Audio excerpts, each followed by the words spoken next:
from Studio 6B on a Wednesday night, June 12th, 8 p.m. on the East Coast. Real America's Voice. Glad you're in. Slick Rick's going to do some sports. Rick Delgado's on double duty tonight. He's got the news, and he's got a special Wednesday night edition of What Even Is That? What even is that? What a treat. Yes. On a Wednesday. On a Wednesday. Well, you're not going to be here Friday. We missed last Friday because you were out. So people were requesting. My responsibility? Well, people were requesting, hey, you think you could move it up? And I made it happen. We listen to the people. That's how I'm a populist. So I listen to the people. Okay. Now, would you like to give the people a hint of what even is? Here's what Delgado does. He sends me the what even is that. Yes. And then he texts me and he says, hey, I sent over the what even is that. Hope it all made sense to you. And I'm thinking to myself, pal, if you think anything comes out of your head makes sense to me, you're nuts. You say, what even is that? I'm asking the same thing. I'm doing it. So what's your what even is that about tonight? Let's see. What's a good hint? I don't know. Let's go with south of the border. Okay, south of the border. Oh, a little Is border south patrol. of the border. The hint is south of the border. Of the border. I could name that tune and okay, south of the border. Yes. Slick, what's coming up in sports tonight? We got a big night here. Big night. Well, we got Game 3 of the NBA Finals on tap in the American Airlines Arena. I want to say do or die, but it's pretty much over if Dallas cannot pull a win out tonight. We had some sad news as well with Jerry West, the great NBA legend, Laker legend, passing away earlier today at 86. And Joey Chestnut and Kobayashi, they're going to get it on for Labor Day, Big D. We have a big wiener eating contest. The two of them, unfinished business. We're going to be getting into that. Boy, he had a good answer there. That's going to be bigger than the 4th of July. That just reminded me of I have some other bad news to report. I don't think that. Thank you for saying it that way. I don't think David Zier made it to Woody's. Oh, wow. Oh, no. Yeah, I don't think he was able to make it. Really? I don't think. So. Well, he said he came up on the short end of the stick. I spoke to Mr. Zier today, and he did not mention that he had stopped there. So that made me. Now, I'm projecting. I could be wrong. But I figured if he got on the phone with me, first thing he would have told me is, hey, I'm calling you from Woody's. Right, exactly. Right. But he wasn't. And he was not. But he was calling to say he's working on getting Chuck Hand on the show. Oh, yeah. good. So you guys may have him on either Thursday or Friday. That would be great. Well, that would come in handy. Yeah. It'd be good to have him. So there you go. Yeah, so that's about it. A lot to talk about, obviously, as always. One of the things I wanted to start with, and just one of these little small housekeeping matters. I have a bunch of those tonight.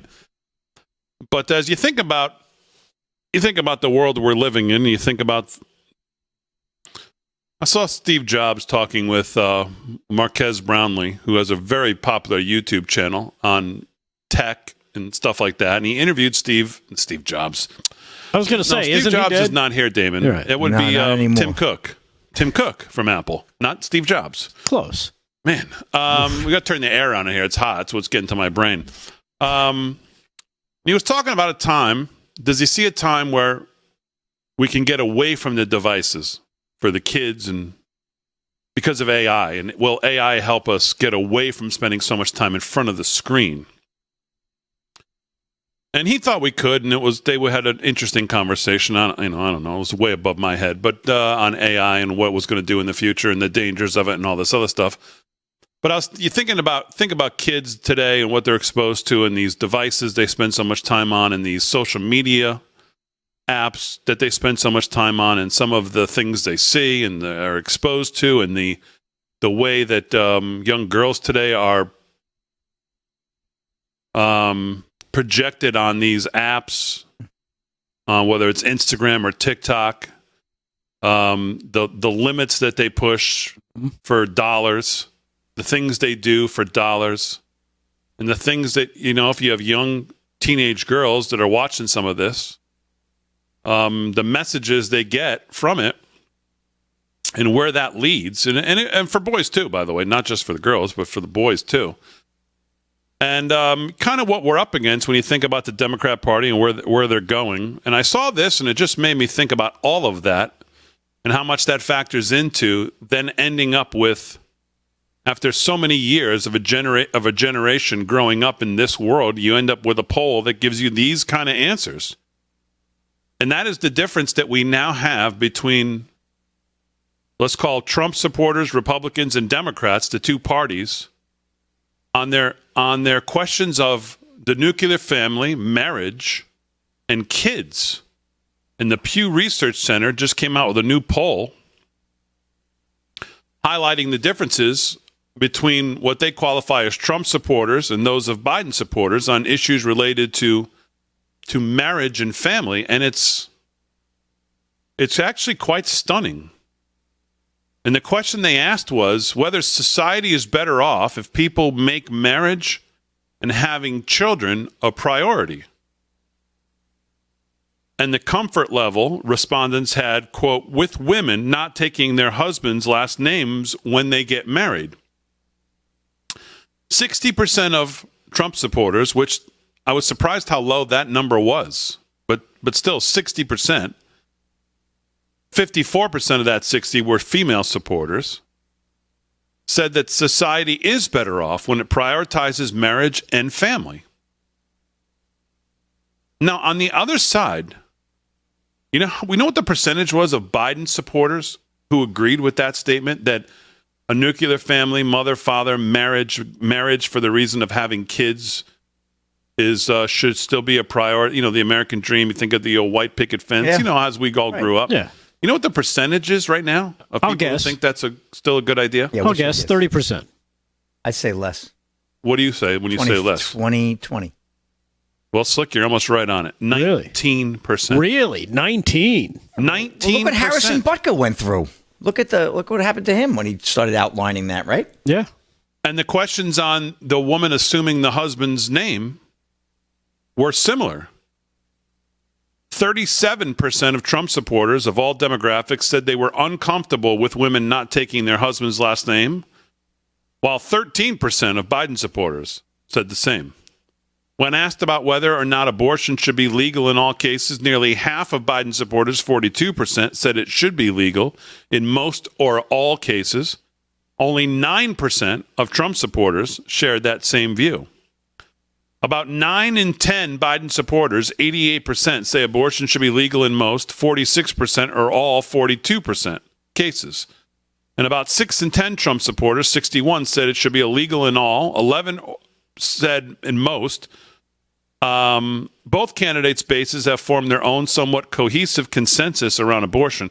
Well, I didn't bring this up to get into the abortion argument, although I guess that was part of what they did. The declining birth rate's another topic that was addressed. Elon Musk talks about that all the time. But just going back to half the country not believing in propagating the human race is disturbing, I think. I would say so. It would probably help to know the age ranges, I think, of the people who responded to that poll. Because I think if you're younger, the early 20s, because I was the same way. Early 20s, I was like, I'm never getting married. I have kids, blah, blah, blah. I was living for the weekend kind of thing.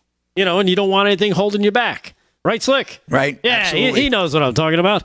I think we all do. Yeah, I think we were all at that point. And then at one point, we decide, well, okay, I can do the marriage thing. And you think, okay, marriage, but I'm not going to have any kids. Not going to happen. And then eventually, I think it's an eventual thing that people kind of grow into. So I think taking that question and applying it to different age groups, I think you'll probably see how the trend starts to probably change. I mean, even among the people on the left. So, I mean, that's just me. What do I know? Nobody asked me that question. But it's something that, I think about a lot. Yeah, but even under your scenario, let's say 25 years old, 22, 23, 24 years old. If they said, do you think in the future you'd want to get married and have kids? Your answer then would have been no.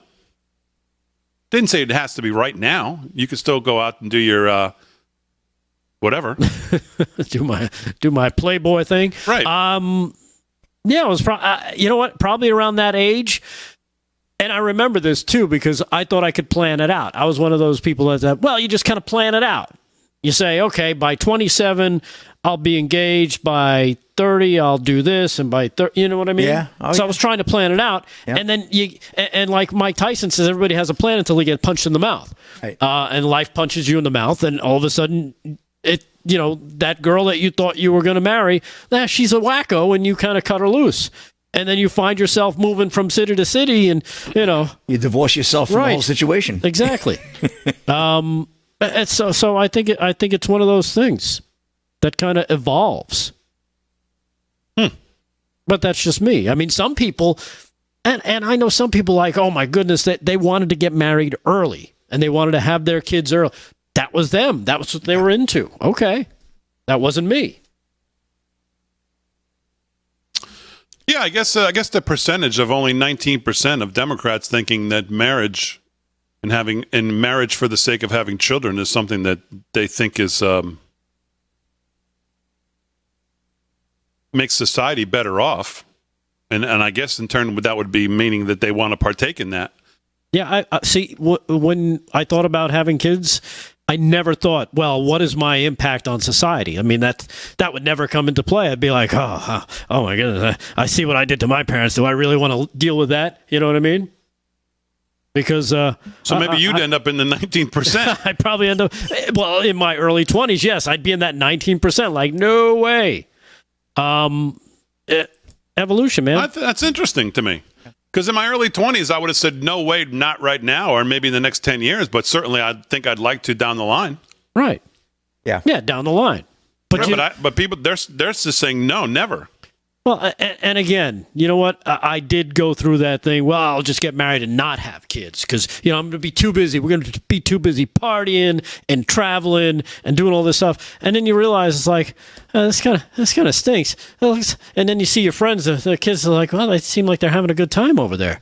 Like I said, I think it's something you evolve into, and I think sometimes these young 20s, they forget how much fun it was growing up in a family.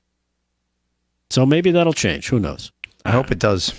I don't know. Yeah, me too. I really do. I hope it does. We got to get back to it. That's why this country is so crazy. And marriage is such it's almost like a fly-by-night thing with these young people today. Like jobs. These young people, they don't stay in a job long. And maybe that's good. I don't know. To me, I'm a loyal guy. I'd rather say, hey, I work for a company for 20 years, as long as they take care of me. Well, same with a marriage. Stick it out. I mean, for more than 20 years, I'd hope. That just seems like people are just so quick to jump out. Yeah. And what's funny, too, I was looking for stuff for the show today, and I came across Charlemagne the God. We know him from The Breakfast Club. And he was talking about how when he changed his mindset to focus on his wife and his family, he says his life got so much better. So it's like, hey, maybe it's all up here, man. It's all in your head. Mostly.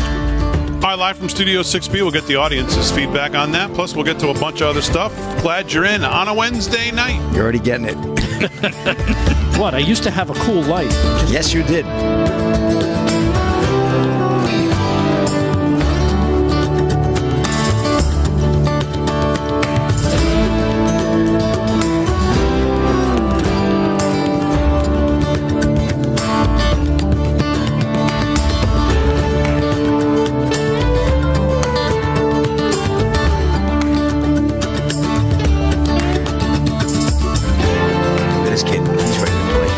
Blame him. I mean, Doncic, he's doing everything he can. My name is Kyrie. Kyrie has really been MIA. He's just, man, tight. Adam Silver. Adam Silver calling the game? No. It's just they're just there. He's there because of talking. Jerry West. Oh, okay, yeah. We can't even blame him. Oh, now they got Caitlin Clark, right?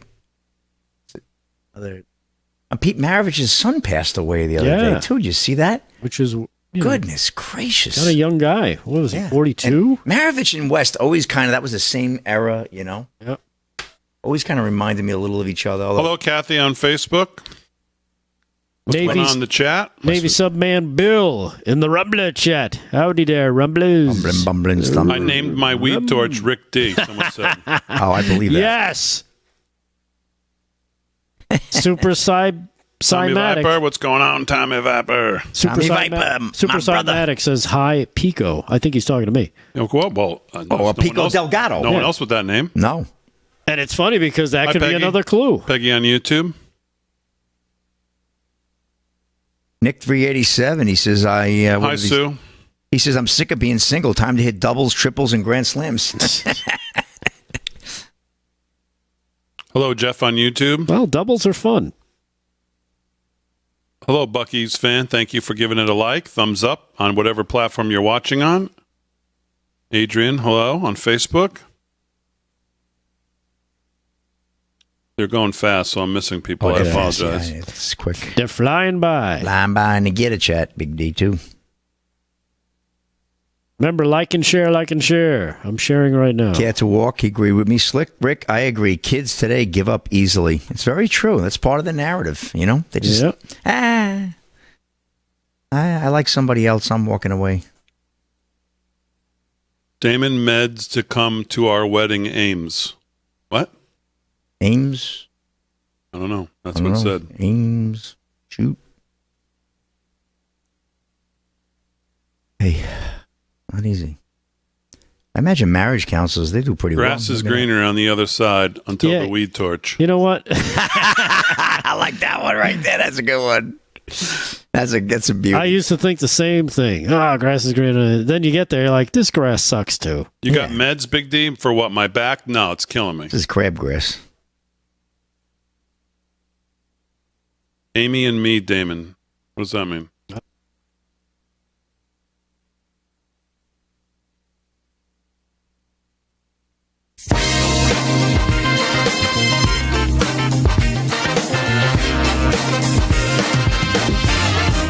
All right, live from Studio 6B, 17 past the hour, Real America's Voice. On a Wednesday night, glad you're in. Rick Delgado's got the news. Slick Rick's going to do some sports. Well, I saw a lot of interesting comments on all of this. Yes, People we telling their individual stories of how they got to where they got. Saw some people in there celebrating some pretty high anniversary numbers. So I think we got all over. Buzzard says Big D is confused. I'm not confused. What are you confused about? I have no idea. I saw in the Get a Chat, AZ Girl 64 said she had children before she was 18, got married, still with the same person now, 42 years later. That's a fantastic story. It's a That's good rare. follower. That's very rare. AZ. Yeah. She's actually Congrats. she is actually my age. Follow us on social media at LFS6B. If you're watching right now on Facebook, YouTube, Getter, Kick, Rumble, X, whatever you're watching on, make sure you like it. Subscribe if you haven't subscribed to the individual channels. Give it a thumbs up, comment, engage, share, whatever you can do. It always all helps get it out there. We appreciate it. We'll do some news. We got What Even Is That coming up at 9 o'clock. Don't miss that. Special Wednesday edition of What Even Is That. Down, what'd you say? Down by the border? Down South of the border, man. Come on. Down south of the border. You never That's your drive to hint. Florida before? Pico Delgado. Yeah. Did I ever what? You ever drive to Florida before? No. You've never driven to Florida before? No. Why would I drive when I can get on a plane? Oh my goodness. That's what is it, you Chevy Chase with driving down to No, Florida? but Get out of here. it's a rite of passage. Everybody drives to Florida from New York. No, they don't. Especially No. if you go down for what do you call it? Spring break or something. No. Although I No? did drive to Minneapolis. So you've once. never driven Only people who get dropped off by the UFO decide to drive down No, to they Florida. don't. A lot Oh, of yes, people they do. drive. And you just stop. And one of the big stops, thank you, was south of the border. Then you stop at the, let me say it right this time, the Sheets. What's the Sheets? No. There's no Sheets over there. It's, No, there that's are what you through get when you Pennsylvania. eat south of the border. You stop at the south of the border. It's a big. You buy your fireworks. They got all these signs leading up to it when you're driving there. Hey, chili today, hot tamales. I heard south that of the one before. border. You've never. No, I've never been south of the border. Why would you never drive to Florida? You have to drive to Florida. Make it a family. You know what? Put people in the Damon family truckster and drive to Florida. Well, no, it's just not going to happen. I'm just It'll telling you be right now. fun. It's not, I'm it's sure not you'll have a happening. good time. You'll be doing some bonding. It'll be fun. We'll You'll be sing bonding on songs. JetBlue for about an hour and 50 minutes as we pull into. That's right. As I pull into Fort Lauderdale, then Oh, head over my to the Hard goodness. Rock. Oh my! And head out to the goodness. pool to get a margarita. What are you talking about? Oh, my 26 goodness. hours in a car? The last 22 of your car while you drive, I'll be laying at the pool at the Hard Rock. Yeah. Oh, You drink I'm not- margaritas? I can't. I'm not believe saying that. do it now. Well, you got to do it now because you haven't done it. I thought you would have done it by now. No, he's never going to do that. No. Why wouldn't you have done it? That's crazy. Oh, my goodness. No. You've never done it either? No. I drove to Minneapolis, but that was You a can different do it, story. Delgado. Me and Goodness. Slick we'll meet you there. I'll be at the 3-card table at the Planet Hard I'll be at Rock. the front door greeting The Hard everyone. Rock. Slick will be in the Prince, Front of the crowd. whatever. Let's Yeah. go. Oh, man. let's You do guys some- are missing it. Well, no, I don't think we are, actually. No, You I are. think You- No, I don't think we're missing anything. You end up we're not- with some cool yeah, stories. we're missing a lot of some gas driving stations. stuff. That's what we're missing, pal. Yeah, we're not missing Wawa and Yeah. Sheets on the Oh, way yeah. down. Why not? That's it. No, we're not. It's good stuff. Yeah, as Tree Finder says, I-95 is terrifying to Oh, drive, my and God. we agree with that. Please. So it's just nobody Well, would his do name that. is Tree Finder. Better than Tree Hugger. That's a good point. But no, he's right. All right, let's do some sports. Hey, 20 minutes come past on. the hour. Let's Sports go. is brought to you by Mike Lindell and MyPillow. LFS6B is the code to use at checkout. Great savings on all the great stuff from Lindell. I don't know if you can get it for Father's Day now, but doesn't matter. Give it to Dad next week if you get it. It's just great. Use our code LFS6B. Slick, what's going on? Well, we got a big game coming up just in about 10 minutes. NBA Finals tonight. Celtics at the Mavericks, American Airlines Arena. And you've been right on this series, Slick. Yeah, I said I had Boston probably in 5. So tonight is going to be a big game. Dallas Mavericks, Luka Doncic, they've got to come out. Kyrie Irving, like you said earlier, Big D's got to find the 3. They've got to come out and make a series out of it. I'd like to be wrong tonight, see Dallas win, see something go on. I think the Celtics, this is their year. I thought it was pretty much when the playoffs started. They've been pretty much the best team all year. But here we go. Game 3 series is now Boston leading 2-0. And Kristaps Porzingis, their big center, has been actually ruled out for tonight, so he will not be Is he? playing. He has a knee issue, so that could open the window for a big night for Mr. Doncic. So we will see. We'll keep track of that game. NHL, we're going to have the Game 3 of the Stanley Cup Finals up in Edmonton. They took that long plane flight, gave them an extra day for travel, so that'll be tomorrow night, 8 p.m. We'll be calling that game as well. Panthers with a commanding 2-0 lead, looking to put that series up 3-0. That's pretty much it in these series. It's very rare. NBA, nobody team has ever come back down 3-0, as I've said ad nauseum last week. And NHL, it's only happened, I believe, 2 or 3 times where a team was down 3-0 in the series and they came back to win it. Major League Baseball, get to a couple of quick scores. The Orioles right now blanking the Braves 2-0, bottom of the 7th. Bottom of the 6th, the Nationals over the Tigers 5-1. The Rays right now leading the Cubs 2-1, top of the 6th. Reds and Guardians tied at 1, bottom of the 4th. Boy, Cleveland Guardians playing good ball this year, huh? AL Central, their first place, they look good. Mets over the Marlins 5-2, top of the 5th, out in Queens there.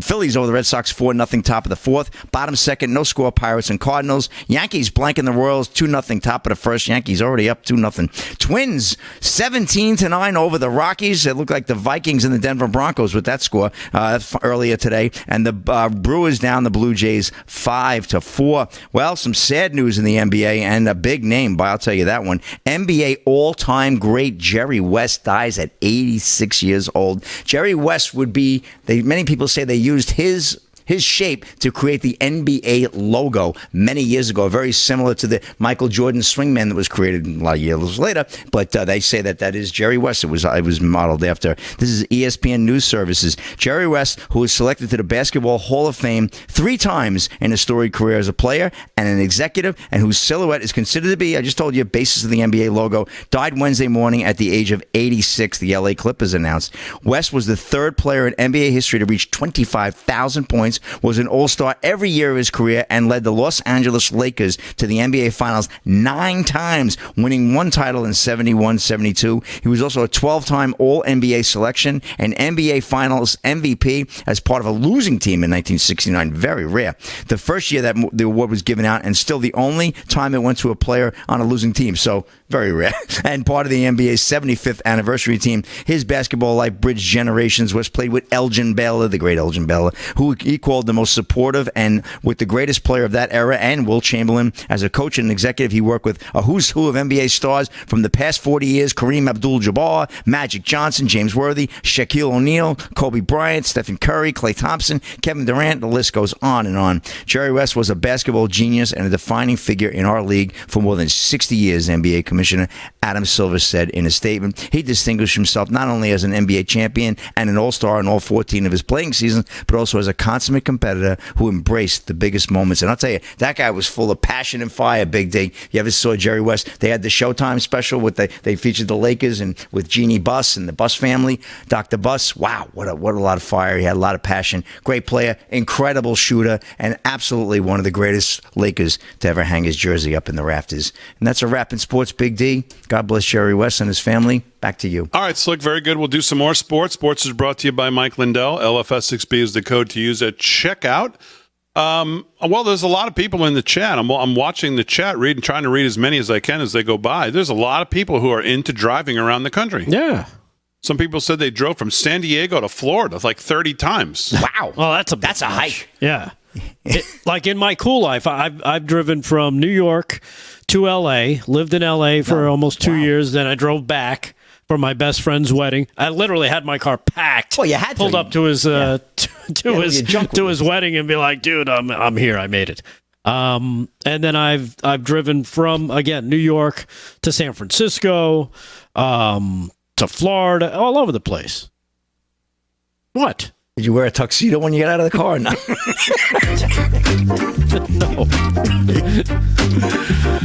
All right, live from Studio 6B. We're back with news with Delgado. What even is that coming up at 9 o'clock right after this? Damon, you're missing out. Yeah. He said you're missing out, man. Missing out.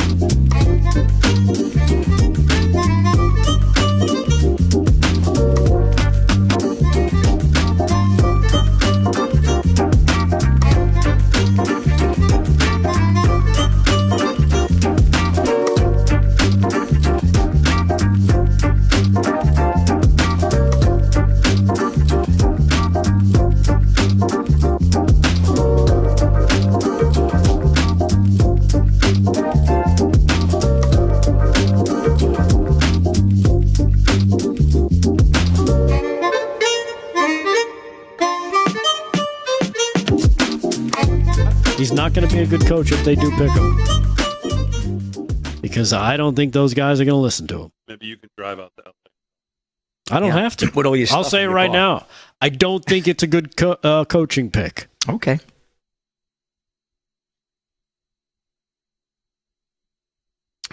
All right. That's all I'm saying. We wish. That was some offer. What's his name turned down, huh? Oof. You know, It wasn't not that really. big, really. UConn. When you think about it, not really. Yeah, not 75 really. million for what? How many years? 70 6? for 6. Yeah. That's not that much. I can't live on. You can't UConn's live gonna- on that. How do you live on that? Especially in It's LA. almost 20. It's no. It's about you can't- 15 a year. That's not enough to get you away from what you control there. And UConn's gets a great. To go to a great play-in job. team every year? No, thanks. Yeah. And what is he getting if he goes there? He gets an aging superstar, another superstar who's perpetually hurt all the time, and then you've got money issues in terms of who you can afford to actually get on the team to surround these guys. They got too many money problems. Moonpie says, I hear de Blasio might be running for mayor in New York, guys. Oh, good Lord. He was already mayor of New York. I can't imagine that. I was going to say, he's going to run again. Talk about a weed torch. Man, imagine him back. Ugh.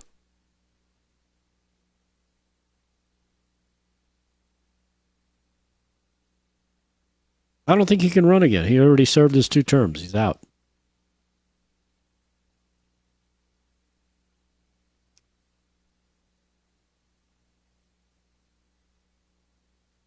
A lot of people like Jerry West, huh? He was a class act. They were definitely right.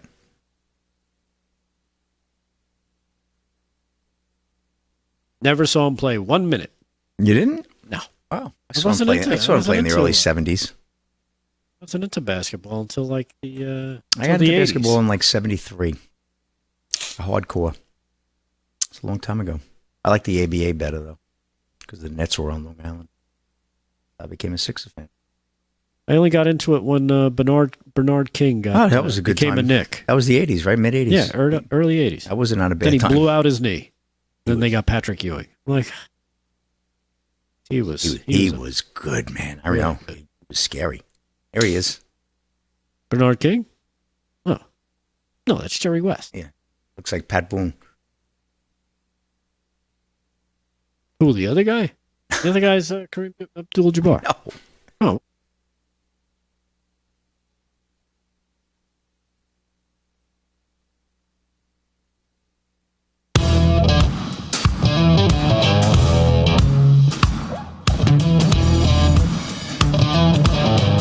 30 minutes past the hour, live from Studio 6B on a Wednesday night. Glad you're in. Real America's Voice. Hey, Damon, is Hunter not a convicted felon? I think technically you're not until you get sentenced. I believe technically is how the law works. Right. Until the judge actually signs the, I guess, conviction paperwork, which comes on the day of sentencing, or at least in New York. I know that's what they talked about, it being in New York. Yeah, I believe that's how that works. So I guess technically not. Neither of them is technically right now. Right. So we'll get to news here with Delgado in a second. CPI this morning, cooler than expected. Big surprise to the market. Everybody and everything went roaring this morning on CPI. CPI core month over month, I believe, was 0 or 0 point almost nothing. So big surprise on CPI. Of course, people are still not feeling it, obviously, at the grocery store and other places. So most people don't care when they hear these numbers. But obviously the Fed cares, and you should care because obviously we want the Fed to eventually start cutting rates so you can get some relief on your credit cards, on your mortgages, on all of the things that it affects, which is a lot. And keeping it here where it is just either going to throw us into even worse problems. You know, because everything is so lagging, the Fed has this impossible job of trying to figure out when to cut. They don't want to cut too early and have inflation come back, and then you've got stagflation. Because certainly we know the economy is not as good as they tell us it is. That's for sure. Are you sure? Because I read something today that they said, you know what, people just don't realize how good the economy is. Yeah, and we know the jobs, as Jerome Powell himself stated today, the Biden job numbers are overstated.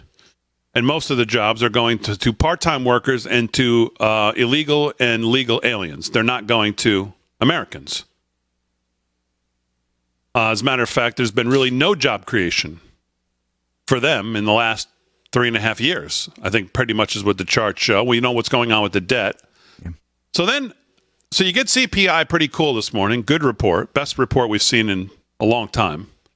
Everybody gets a little excited. And then the Fed Board of Governors, Powell and his gang, because they have the meeting today, and he speaks today, which is rare to get both happen on the same day, CPI reading in the morning and then Fed in the afternoon. They come out with the dot plot, which is basically the forecast of economic projections on where they think the rates will end up being. Meaning it's going to tell you how many times they think they're going to cut to get to wherever they think the rates are at the end of the year. Now, obviously, inflation has clearly been falling.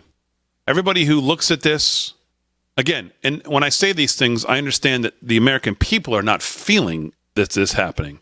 But the pure numbers of things, when you look at the reports, show that disinflation is now into these numbers. Couple stragglers like owner's equivalent rent. There's a couple stragglers in there that have kept their readings high. But people like Tom Lee at Fundstrat and others have been saying disinflation is there, and you're going to start to see this roll over quicker than we think. In the Fed, if the Fed is too late to cut rates, they're going to break something. So the dot plot comes out today around 2 o'clock. They leave rates unchanged, which was really no surprise to anybody. Because they were never going to cut. They're never going to raise again. They're certainly not going to cut right now. That was not a surprise. But what was a surprise was the dot plot, given the CPI that we saw today and the readings that we saw today and the numbers that came out today. Well, they have almost no cuts for the rest of the year. They have the end of the year rate. It's still at post 5, higher than 5. I think it was 5.1. Right now we're at like 5.25 to 5.5 or whatever we're at. So they're factoring in maybe one cut for this year, which seems absolutely idiotic. To go 6 more months with no cuts to interest rates, given the numbers we saw this morning. So now if you want to make the argument that we need to see maybe one more reading, like what we saw today, which was a welcome surprise, I could maybe buy that. But the idea that Powell gets out there today, when the American people are suffering tremendously from these high interest rates, everywhere they go in every part of their lives, that they come out with this dot plot saying, no, we're going to leave it where it is for the remainder of the year pretty much, seems absolutely like insanity to me. And he was not directly asked, which I was hoping he would be, were these dot plots made before you got the numbers this morning? Because if they were, then that would explain it. And will they have a chance to revise that given the numbers? But nobody, of course, at the stupid meeting would have asked him that. But the CPI this morning was very good. And it's a good sign that hopefully disinflation is not only here, but will continue to get CPI down to 2%. Now we'll get PPI tomorrow, and we'll see if that's a miss to either side, high or low, or if it's in line. But the CPI this morning was a good number, and there's some things in there that took a real big fall. Auto insurance, huge fall. And I could tell you, for one, I'm not seeing that in my own personal auto insurance. I'll tell you that for sure. But nonetheless, that number fell. Owner's equivalent rent still lagging. But a lot of stuff has come back down. So it was a good number. But I just think the dot plot that they're talking about leaving interest rates like where they are to the end of the year is just total BS insanity. That they think that we need to be higher than 5 come the end of 2024 seems crazy to me. Absolutely crazy. So, well, that's something I came across in an article I read this morning, that they weren't, like you said, no rate cuts till at least December. So, well, that's exactly what the 6 months. The projection of economic projections showed on what they call the dot plot, which is just insanity. If they get another report like this, where you get Supercore and Core and all these coming in at basically zero year over year, now I think is at 3.3. You can't leave rates at 5.25. You just can't. You're just asking to break everything from the banking system to everything else, which already has issues with commercial real estate loans and everything else. New debt that's coming up that's going to have to be refinanced at these higher rates. I mean, it's just he's asking for just a disaster. So we'll see. So I just wanted to touch on that because I got a lot of emails during the day today looking forward to what you think about all this. And that's what I think. I think the dot plots that they did are insane based on the report and based on the fact that people who really know this stuff, Tom Lee is my favorite from Fundstrat, has been saying that this was going to come, that this kind of report was going to be here. Second half of the year, we're going to start to get these kind of reports and that they have to be ready to adjust. Well, today they showed that they're not ready to adjust. That they're going to be stubborn in there, just like they were stubborn in let's not overreact to inflation. Remember back then? Mm-hmm. Well, this is temporary. Transitory. Transitory. Let's not overreact to this. They couldn't have been more. None of us could have a job where we could be as wrong and keep the job as these guys were and have been. No, you could be a weatherman. Well, that's true. And now they're showing that they're going to try to be that wrong and still keep their jobs here on the other side of it and tell us, oh, no. We're going to keep we're going to keep rates at 5.25 because we're going to make sure we crush inflation, and you're going to crush everybody else in the meantime. So we'll see. All right, let's do some news. And here with the news, sponsored by 7 Sales, is Rick Delgado. What's going on? All right. Well, of course, yesterday the big verdict came down in the Hunter Biden gun trial. We really didn't touch on. We kind of read the headline, but I figured let's do a little bit because there's talk about an appeal already, and you'd be surprised as what they're talking about is what they're going to use for their appeal, and. Part of me is like, they got a point. Hunter Biden, of course, yesterday was found guilty of felony gun charges Tuesday in Delaware by the jury. The first son still has avenues for an appeal to try to overcome his conviction. Before his trial concluded, his attorneys filed 3 motions for acquittal last Friday, in which Judge Mary Ellen Noriega has yet to rule. Defense attorney Abby Lowell expressed disappointment in the guilty verdict returned by the jury. In a statement soon afterwards, said, "We will continue to vigorously pursue all legal challenges available to Hunter." During the trial, Biden's attorneys attempted to sow doubt about the viability of the government's evidence of his abuse of crack cocaine, unless you don't look at what he was doing on the computer, because that's kind of really good evidence.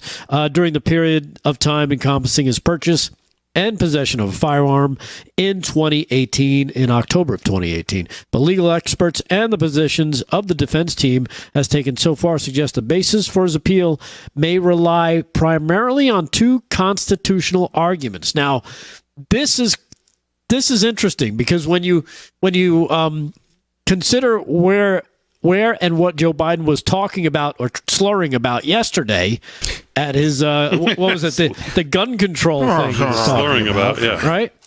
Turns out, and I heard this for the first time last night driving home on Gutfeld. Kat Timp brought this up. She's a big libertarian, but she made the mention of the Second Amendment. And she said, I don't know how popular this might, I think that's what she said, how popular this might be. But, according to the Second Amendment, there shall be no law passed to infringe on the right to bear arms.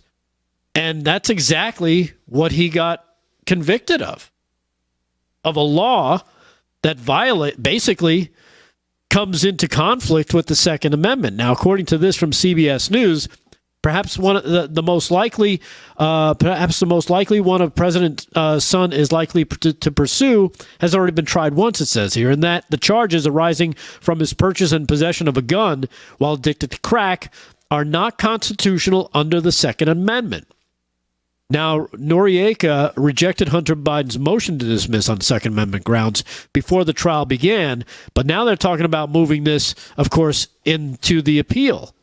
So it's kind of interesting that they're looking at this, and from political gun control groups meet the prospect of Hunter Biden's appeal with silence. In other words, Joe Biden and all the people he's been talking about, we're going to ban this gun, we're going to ban that gun, you don't need that to, you need F-15s to take on the government, that kind of stuff. Turns out all these now groups, these pro-gun legislation groups are very silent in the fact that his own son might use the Second Amendment to get this thing overturned on appeal.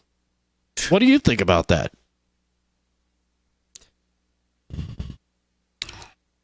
I mean, listen, I heard the White House press secretary today asked about, would anything these people stoop to surprise you? Of course not, no. I heard her asked about the commutation of the sentence. Did you hear her talk about that? No, I didn't hear that. Well, because, they said they would rule out the pardon. The pardon. Yes. So she was asked about a commutation of the sentence. Well, it wasn't quite as black and white. Oh, what a surprise. So they've got many plans over there at 1600.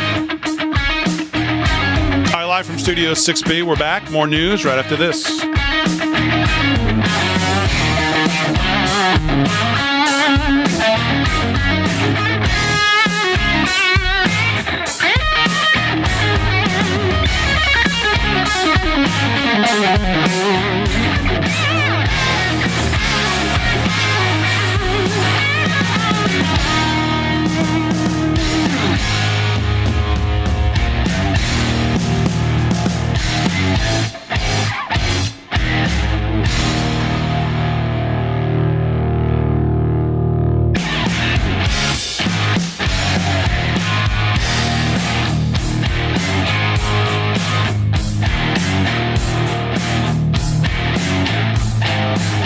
I think you need to take a few days off. Yeah. Driving the car for 6 hours.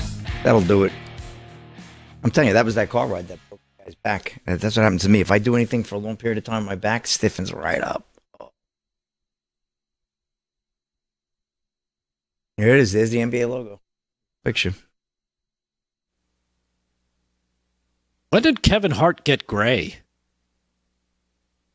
When he stopped coloring his beard, like everybody else.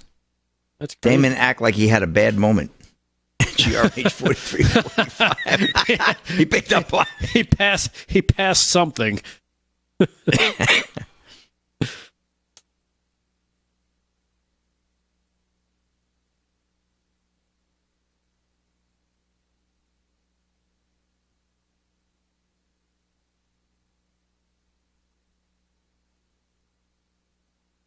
Written in the chat.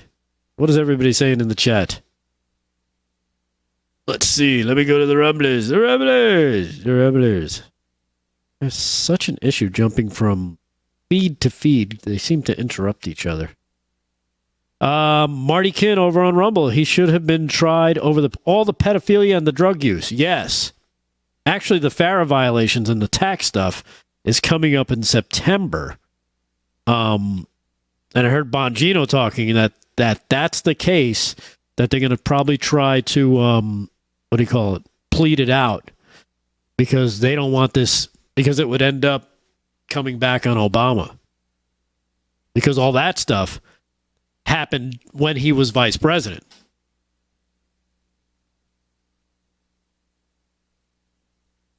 So we'll see what happens.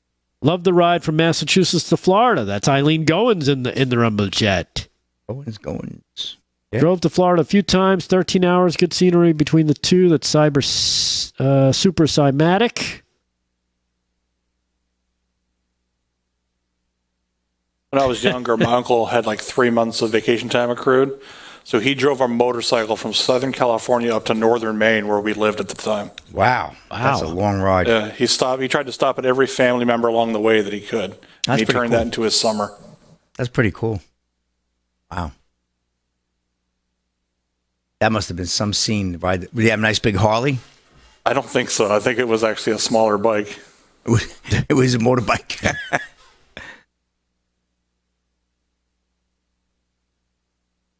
Alice is doing what they're supposed to do. The Hoser 58 says, Pico, I did it countless times and bought the fireworks.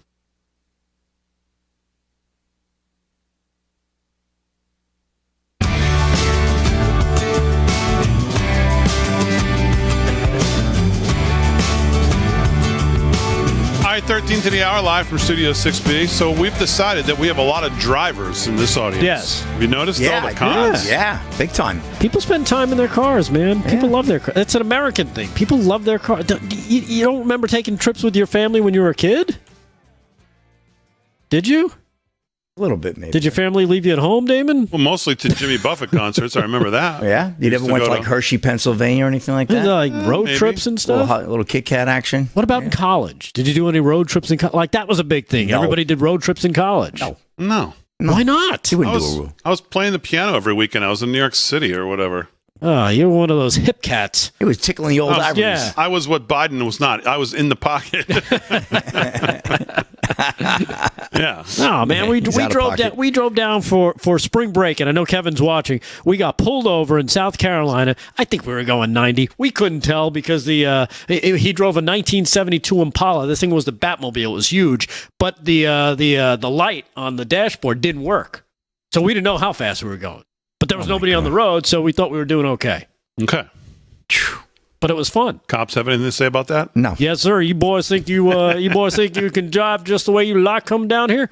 That's basically what we were dealing with. Did you talk yourself out of that? Yeah, we got out of it. Yeah, Woody's, Damon, was a family trip, Farmer Brooks says. Yes, so that was New Jersey, though, so that's not, I mean... Yeah, I did New Jersey. We went upstate New York for Thanksgiving every year as a family to Auburn, New York. We're outside of Syracuse. That was 5 hours. See, but even look at the trip to Woody's. You got a nice story out of it. You had a fun family moment. Yeah, and I'm like half crippled from the last 2 weekends. Boston, 6 hours home, and I mean, I can't even sit here. And then then years down the road, 23 hours? You'll look back on your life please. and be like, that was some good times. Good times. Good time right And there. you won't remember about, hurting your back because you'll be in a wheelchair all the time anyway. That's about where I'm headed. God, this one's just terrible. Just can't loosen it up. Just awful. And of course, I tried to see our friend today. And wasn't available. It was not. No, it was not available. He texted me later in the day as I was getting ready to leave the studio. He said, "Oh, I'm sorry I didn't see this." And I said, "Yeah, well, me too." Well, he's the best. So, all right, what are we doing here? More news. 10 minutes to the hour. Let's do some more news. Thank you, Slick. And then we'll do sports with Rick Delgado. What's going on? Oh, well, I'm not ready for that, but that's okay. Come on, Delgado. Here we go. No. I actually have this one story that I came across, which is really, you talk about the inflation numbers and all the stuff that's attached to that. And then, of course, you look at, all those numbers always end up getting revised, right? And they usually get revised in a bad way. Well, same thing is happening over at the FBI. Mays on X put this out. Mays Moore put this out. According to a former assistant director of the FBI, here's exactly what is going on in the crime statistics coming out of the FBI. Point number one, FBI numbers don't match local jurisdictions or other agencies such as the CDC. LA, New York, Chicago didn't submit crime data last year. In 2019, approximately 90% of law enforcement agencies submitted crime data. That is now down, in 2021, was down to 63%. So they stopped the reporting. At the end of 2022, the FBI instituted a new system and process for submitting crime data, the result being even less precincts are now submitting data. So now it's even less than the 63% from 2021, and real data from local precincts show that since 2022, violent crime has increased in every single one of the 70 largest cities in America. Once again, the FBI is trying to interfere in the election. Again, this is from Mays Moore. The mainstream media are celebrating a drop in crime as a win for the Biden administration, even though they know it's actually never happened. And we see the results all the time, as a matter of fact. They try to celebrate it as a win for the Biden administration. Biden is going to campaign on this narrative and undoubtedly use it in the debates, and many people will believe it because even though what we are all witnessing is how unsafe America has really become. So, again, more stuff that comes out. We see it with the unemployment data, the statistics with jobs, you name it. Anytime they get a chance to fudge the numbers, the administration takes that opportunity to do just that. And this is another way they caught them, showing that, crime is down. Well, because that's because the number of agencies that are reporting is down. So, of course, murders are going to be down. You're not getting all the numbers. So, of course, you're going to be short. Yeah, well, they do it with everything. Right. We know that. Look at what's his name today. Well, he says, it is true that the White House's employment numbers might be a little bit of a stretch or something to that effect today. Right. So everybody knows it. You look at every revision on jobs numbers, it's been not even close, and they've all been to the downside. Yeah, remember that month there was 1.2 million? Oh, whoops, no, that was actually like 10. No, that was for the year. I think it was for the year of 2022 where they said, it was 1.2 million jobs are created. I think it was the first quarter. Or something crazy like that. And then it was like, maybe 2,000 jobs were created. So it was just an insane number where it was basically zero. Yeah. So there you have that. All right, any other news? Let's do some sports here before we run out of time. We'll do some sports. Sports is brought to you by Mike Lindell, MyPillow.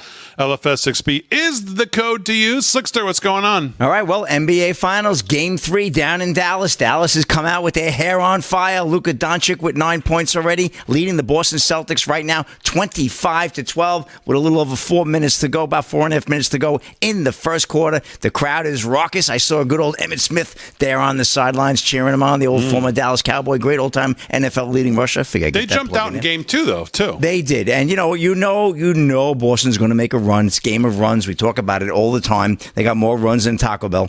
But I'll tell you, we'll see what happens, 25-12. So Dallas needs this game, though. I'm glad to see them come out on fire. And let's get to that Kobayashi story. Come on now. Joey Chestnut to face Takaro Kobayashi in Labor Day hot dog battle. Now, I was calling for last night because, they obviously banned Joey Chestnut. He signed some kind of deal with a vegan hot dog company, and he said it's not true. He didn't have that exclusive sign with Nathan's. However, I said he should have just timed it exactly like the guys on Netflix. Well, he did one better. He's going to have a Labor Day event, and these two guys, the two top dogs over the years, right? No question. They both could cut the mustard anywhere. Well, they're going to have a battle on Labor Day. This is ESPN. Joey Chestnut and Takaro Kobayashi, the top dogs of the competitive eating world, are It's already on Netflix. Yeah. Yeah, come on, Netflix is right on top of it. San I Marino. mean, are they listening to you on the show, Slick? I don't know. It's happened to you many times, so maybe they actually listen to me. I'm usually just the sports guy here. What's odd is that I thought Kobayashi, I thought he retired from Oh, he competitive did. I thought he had stomach problems and all that. Yeah. But anyway, here he is, the two gastronomic icons who have won a combined 22 mustard belts, Big D, at the Nathan's famous hot dog eating contest will face off in an all-beef hot dog battle against each other September 2nd in an event to be streamed on Netflix. The location for the event has yet to be determined. Maybe Damon's backyard. Who knows? Kobayashi, who announced his retirement from competitive eating due to health, Rick's right on it, concerns just last month, won the annual Nathan's contest on July 4th from 2001 to 2006, increasing his total of hot dogs and buns consumed from 50 at the start of that run to 63 in 2007, when Chestnut won his first title with 66. Retiring for me will only happen after I take him down one last time, Kobayashi said. Woo, boy, he's slinging buns there. This rivalry has been brewing for a long time, and, Chestnut has won the Nathan's event 16 times. My money's on Chestnut. Yeah, absolutely. He didn't retire. He's not having stomach issues. Kobayashi's probably just going to get a check. Yeah, I think it's the line is called the line. I think is Chestnut. What is it? 3 napkins and 4 Alka-Seltzers plus. There you go. And that's a wrap in dogs.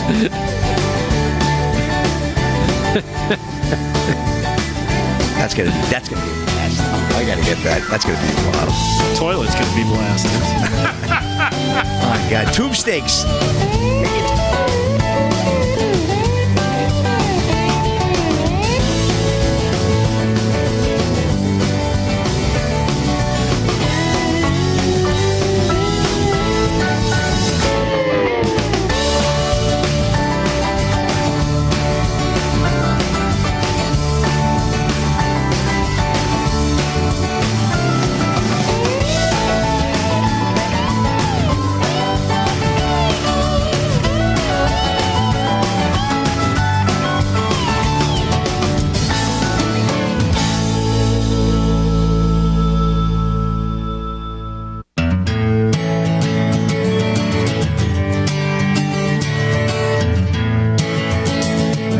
Hot dog in the world is the Chicago hot dog. Yeah, the Chicago hot dog, Rick.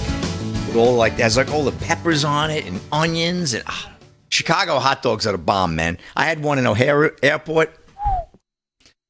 Phenomenal. Best hot dog I think I ever had. I'm sure it was a bomb. It was. I don't know. Things are looking up here.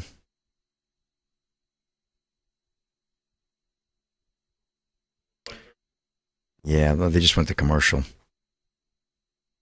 Hooga, hooga. I'm over here now. They're up. They're actually, yeah. Oh, no. Look at this. Celtics just made a run. It's 25-19. They only down 6. Celtics are going to win this. They're crazy. Tatum made a 26-foot shot. I mean, it's incredible how they just bounce back. Christy says, Slick, you are the greatest. Oh, who's that? Christy? If I put the thing on, sure, I probably can. Hold on. Here we go. Yes, I see the script.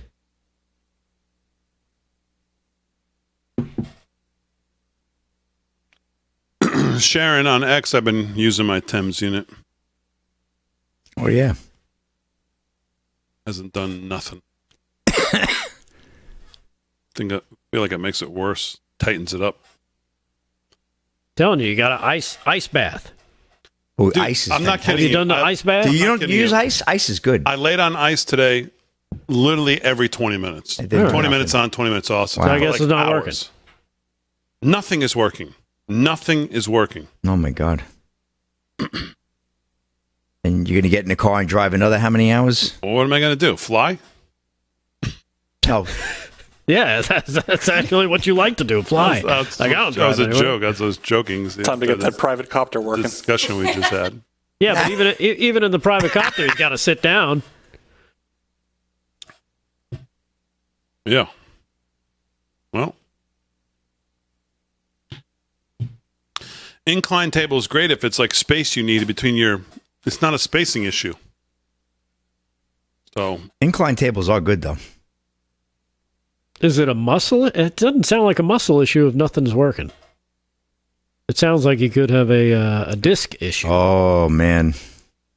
The old slip disc.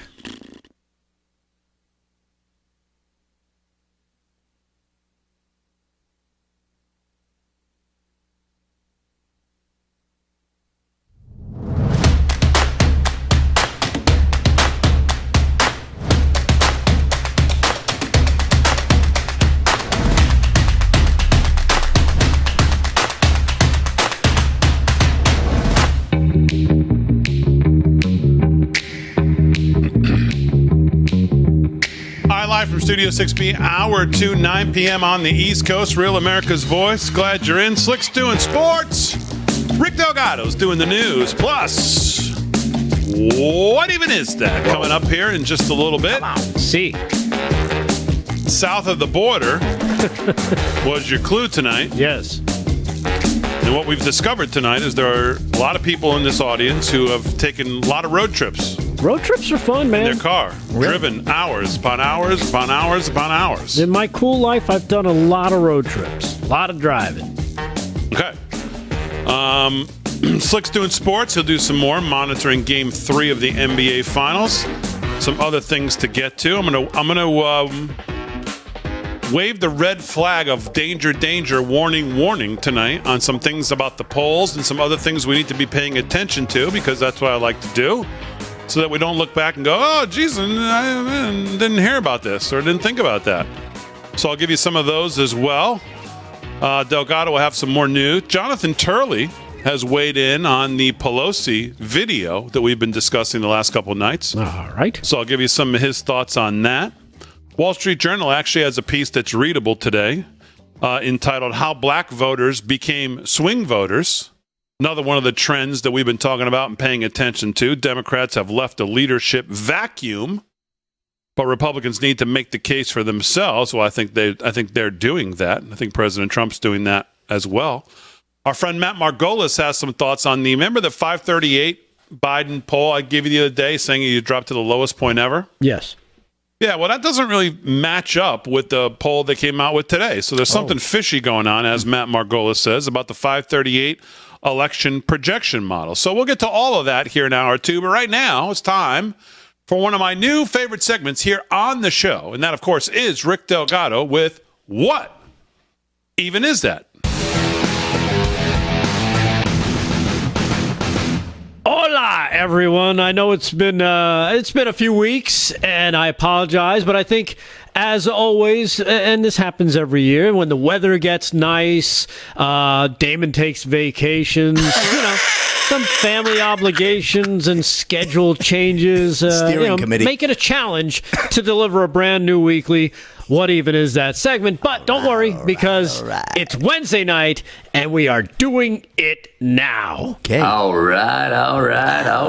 That's right. I know there's been a lot of 2024 election coverage, news, vigorous campaigning, as you can see here.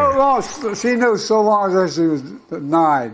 Right. Freedom can never be secured. Yeah. What he said. Yeah, what he said. 81 million votes. And not only has it been going on in this country, but actually all around the world. Why, just this week we saw a major shift in Europe as German Chancellor Olaf Scholz.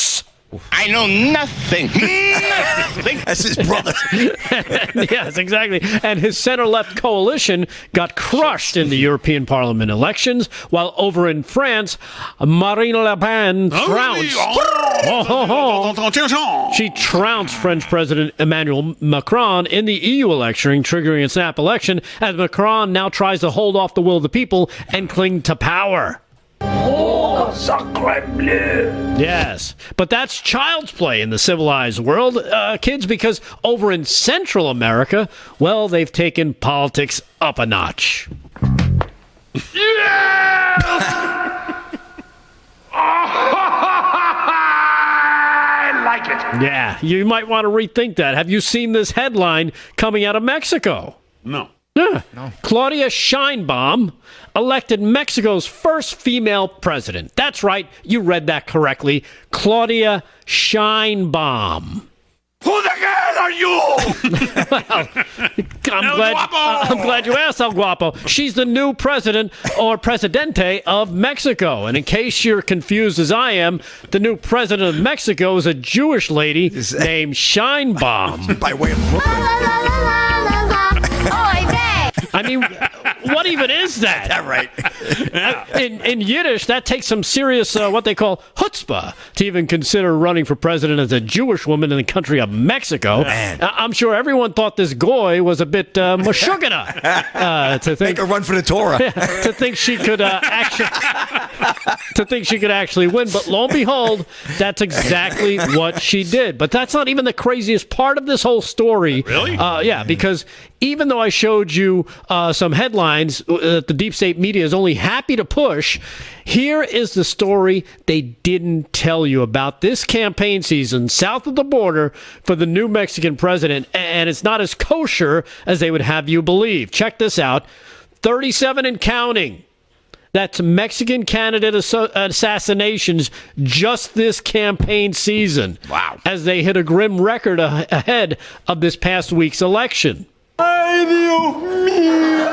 Yeah. Ay, Dios mío is right, along with Ay Caramba and Holy Cheat, Mang. Don't you know I'm loco? Yeah, you must be if you run for political office in Mexico. Yeah. Here's more from the article about the drug cartel-run crack house we, the United States, just happen to live right next door. Mexico's election is now the bloodiest in modern history after a candidate running for local office in central Puebla state was murdered on Friday at a political rally, taking the number of assassination candidates to 37 ahead of Sunday's vote. Jeez. That's one more than during the 2021 midterm election when only 36 candidates were killed, which begs the question, what, did they run out of ammo?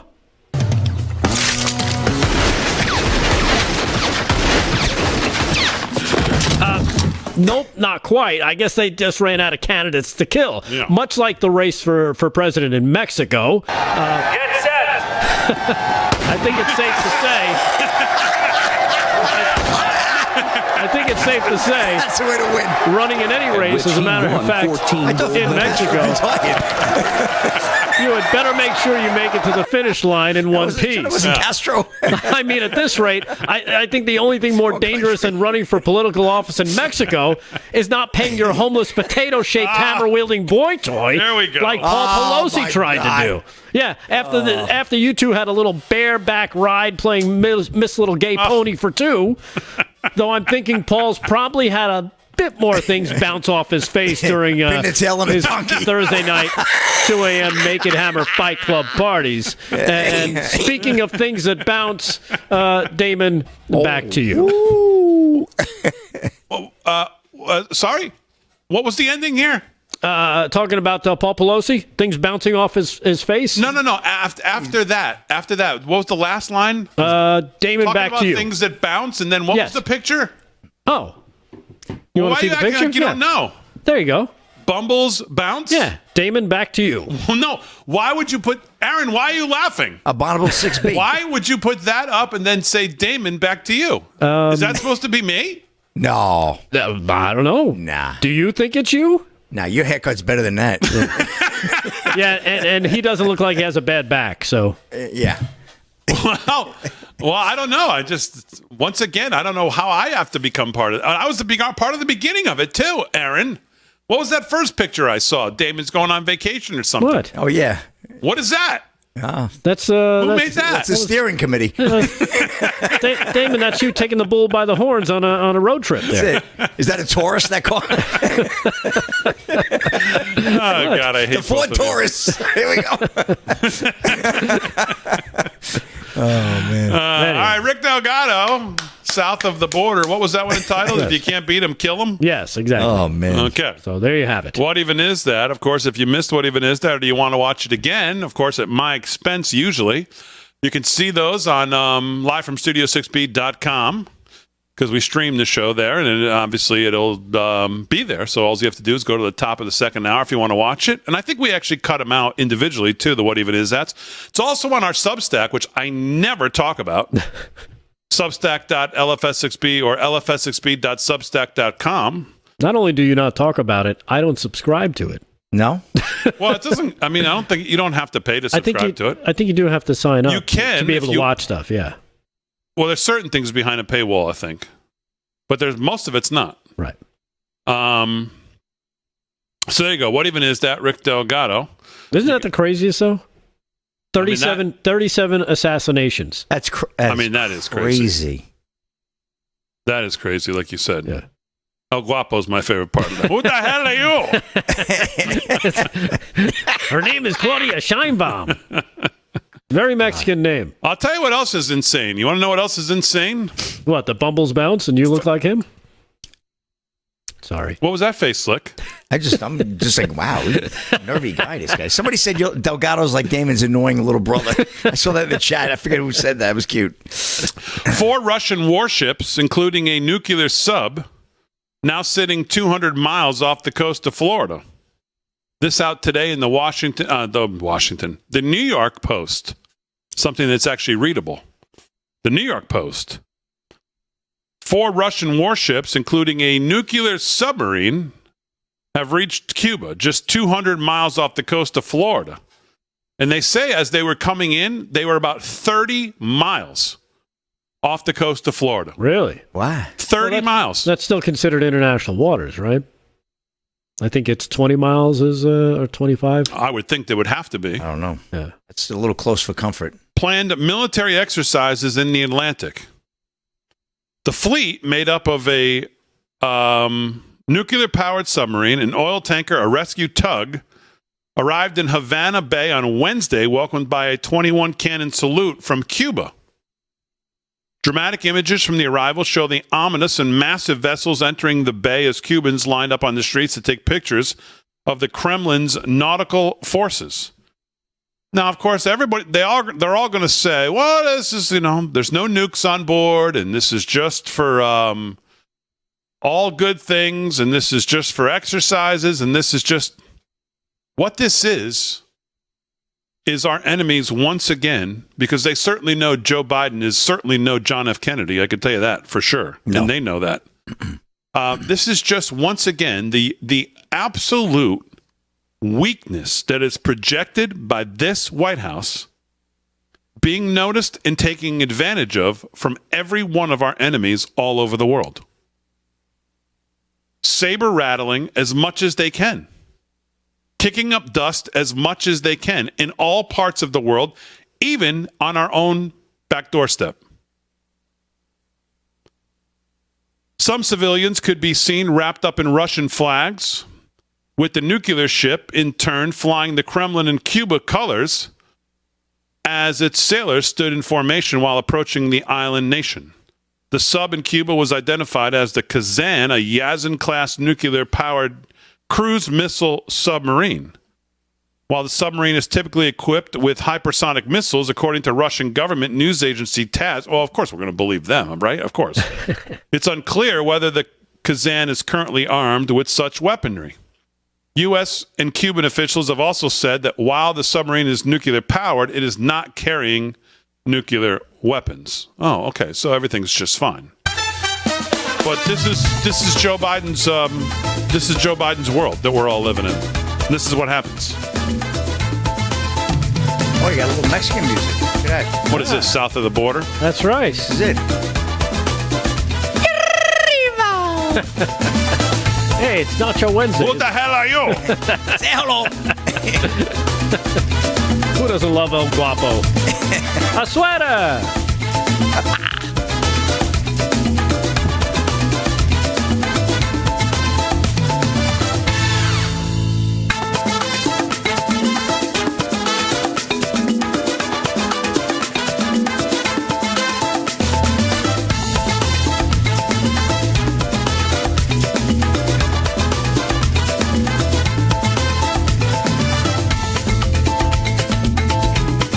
Boston's up by 1. Can you believe this? Of course I believe it. They're a better team.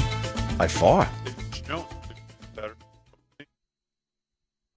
I really thought that they would get a harder matchup. I thought Denver would pose real matchup problems for them. They don't even have Denver Porzingis. would have, but they're playing Dallas. I mean, Dallas. They don't even have Porzingis out there, too. They're just rolling. Kyrie Irving, man, he's like, look at him. That's nice play there. Man. Dallas has got to fight this one out.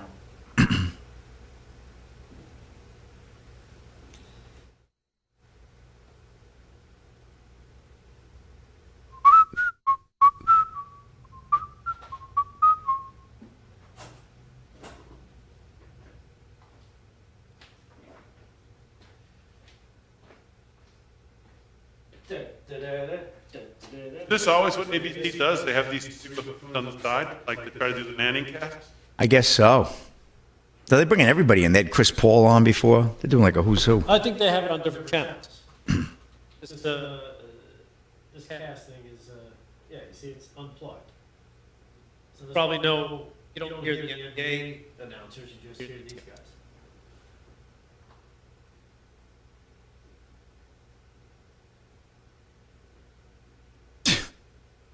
Oh, nice. Oh, I didn't have much respect for this guy to begin with, but now Warriors coach Steve Kerr endorses Joe Biden for president. Simple choice. I mean, is he a moron? He is. Oh, look who he plays. That's about the least surprising news of yeah. the year. I mean, are you kidding me? That's the least surprising news of the year. Exactly. You ever read it here? Oh, he missed it. Yeah, he missed it. Oh, man. Dude. You missed it? Yeah. It was a beautiful pass. It was an insane pass. Oh, my God. Doncic was a bullet.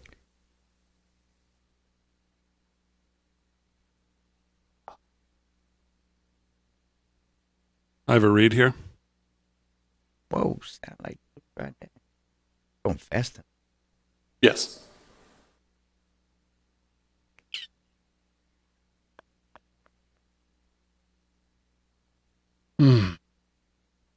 They hang out at Wood.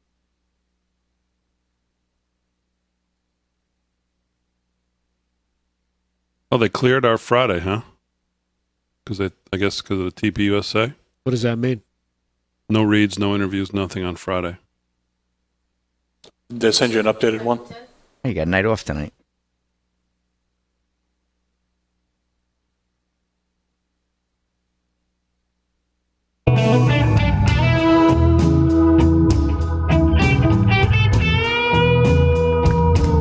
Well, let me talk to you about our friends over at the Wellness Company. Everybody knows the next medical crisis is just around the corner. Whether it comes in the form of a pandemic or something much more mundane like a tick bite, you and your family need to be prepared. That's where the Wellness Company comes in. You know the Wellness Company. We've had their great doctors like Dr. Peter McCullough on the show before. The Wellness Company and their doctors are medical professionals that you can trust, and their new medical emergency kits are the gold standard when it comes to keeping you safe and healthy. Be ready for anything. This medical emergency kit contains an assortment of life-saving medications, including ivermectin and Z-Pak. The medical emergency kit provides a guidebook to aid in the safe use of all of these life-saving medications. From anthrax to tick bites to COVID to a bioweapon like the plague, the Wellness Company's medical emergency kit is exactly what you need to have on hand if you want to be prepared for anything. Rest assured, knowing you have antibiotics, antivirals, antiparasitics on hand to help keep you safe and keep your family safe from whatever the globalists throw at you next. Go to www.twc.health/voice, www.twc.health/voice. Use promo code VOICE for an additional 10% off. Place your order, www.twc.health/voice. Well, we've recently had some monumental news that no one's talking about. Well, we're talking about, for the first time in history, the interest on our debt, on the national debt. The interest that we pay is surpassed every individual budget item except Social Security. Just think about how insane that is. Every single individual budget item other than Social Security, the interest on our debt right now is more. The U.S. now spends more on interest than on national defense, then on Medicare. And it's only getting worse as big government continues to spend like drunken sailors. That's why savvy investors, central banks, and concerned savers, which is pretty much everybody, is now turning to gold, something that's not tied to the U.S. dollar that we all know is inflated as your purchasing power continues to go out the window. Maybe it's time for you to turn to gold as well with the help of our friends over at Birch Gold. 20 years, Birch Gold's been helping thousands of Americans protect their savings by converting IRAs and 401ks into an IRA in precious metals in physical gold. To learn more, text America to 989898 and claim your free, no obligation information kit on gold. See if it's right for you. Birch Gold has earned the trust with their education first approach. Thousands of happy customers, countless 5-star reviews. Check them out now. Text America to 989898. Text America to 989898. 20 minutes past the hour. Let's do some sports. Sports is brought to you by Mike Lindell and MyPillow. LFS6B is the code to use at checkout. What are we doing for shirts, Aaron? We're giving away the Biden shirt if they want it, the Trump November 5th shirt if they want it, right? Yes, you have to. But if you want the Biden shirt, you have to specifically say it because we're not going to give it away unless you don't want it. Right, because if you don't want to wear something that says Biden, we get it. Right. So don't So buy everyone it. will automatically get the Trump silhouette with the people November 5th, we the 2024. people. Exactly. Okay. Slick, what's going on? All right, well, let's get to that NBA Finals scoreboard right now. Boston leads Dallas 35-33. Dallas came out with their hair on fire, took about a 13-point lead, but got whittled down. Jason Tatum and Luka Doncic both going back and forth. Lead all scorers. They both have 13 each. So about 7 minutes to go. Dallas is home, so hopefully that American Airlines arena team can cheer them on and get them going, their fans, because they need this win. They go down 3-0. This series is pretty much going to be over. So we will keep you updated. I'll give you another update before the end of the night. And baseball scores real quick. Nationals over the Tigers 7-4, top of the ninth. Middle of the ninth, Cubs lead the Rays 4-2. The Reds over the Guardians 4-2, bottom of the seventh. Also bottom of the seventh, Mets over the Marlins 6-4. Red Sox 8-4 over the Phillies. That's in the top of the seventh. Top of the sixth, Cards over the Pirates 4-1. Yankees blanking the Royals 6-1. Top of the fifth there. And I gave you scores earlier. The Twins over the Rockies 17-9. Brewers over the Blue Jays 5-4, and Giants over the Astros 5-3. And I tell you, they really ought to think about this one, Big D. This game is really getting out of hand. We had some bad news years ago, and here we go. Congressional baseball game descends into chaos after protesters stormed the field. 8 people were arrested after storming the field at Nationals Park during the annual Congressional baseball game. This is Stephanie Price of Fox News reporting. Several arrests were made at the Congressional baseball game for charity on Wednesday night after individuals who appeared to be protesters of what else? Climate change, stormed the field at Nationals Park in D.C. The game, which raises money for local charities in the D.C. area, which is a good thing, features Democrats and Republicans from the House of Representatives and the U.S. Senate. Climate change protesters were seen chanting with signs that read, "Stop playing games with our future," and shirts that read, "End fossil fuels." Really original stuff here. Before several people jumped onto the field, a group known as Climate Defiance took credit for the display in a tweet on X. Update: 8 of us have been arrested for shutting down the Congressional baseball game. They are behind bars now. Make no mistakes, it's the member of Congress who should be locked up. The group also bragged about their mission on social media and causing the game to pause and blah, blah, blah, blah. The U.S. Capitol Police promptly arrived and escorted the demonstrators out of the game, and it was able to resume play. USCP confirmed that 8 people were arrested. We are proud of our officers who are working to keep Congressional baseball safe and the game for charity. When 8 people tried to protest on the field, officers quickly stopped them and arrested them. The 8 people are being charged with federal charges, interference with a member of the U.S. Capitol Police. Capitol Police wrote on a statement on it. Hopefully they get big time now. Have Big D? See what happens with them. So, but really crazy stuff. Yeah, I mean, the police look like they were way too nice to these losers. I saw a guy jump a baseball. I just saw it today. Before this, he got tased, which was much more fun to watch him go down. After getting tased, they were just, I mean, these guys just jumped the fence and then stood there as if, I guess, I don't know what they thought. I mean, they just jumped out there and barely didn't run, didn't streak, didn't do anything. I think jumping over the 2-foot fence and running to that part of the field was about as much exercise as they usually get anyway. Right, so they were probably tapped out by then. Yeah. But yeah, you know what? If you do take some time and you want to blow a good 30, 60 minutes online, just do some searching for tasing, people getting tased. It's some of the most fun video you ever watch. Yeah, it happened last night at the Reds game as well. That guy got tased for running onto the field. They go down like a ton of bricks. It's hilarious every time. And, I do have another story about Leah Thomas being barred from the Olympics, but I'll get to that in my last segment. Big D, back to you. All right, Slick, very good. Let's do some more news with Rick Delgado. News is brought to you by 7 Cells. What's going on, Delgado? All right. Well, this story unfolded today. I don't know if you saw it. A woman armed with a handgun taken into custody after an hour-long standoff at the FBI building in Seattle. You know, Seattle, the bastion of safety these days on the West Coast. The woman walked into the publicly accessible area where people have to wait to be buzzed into the lobby, according to the FBI spokesperson.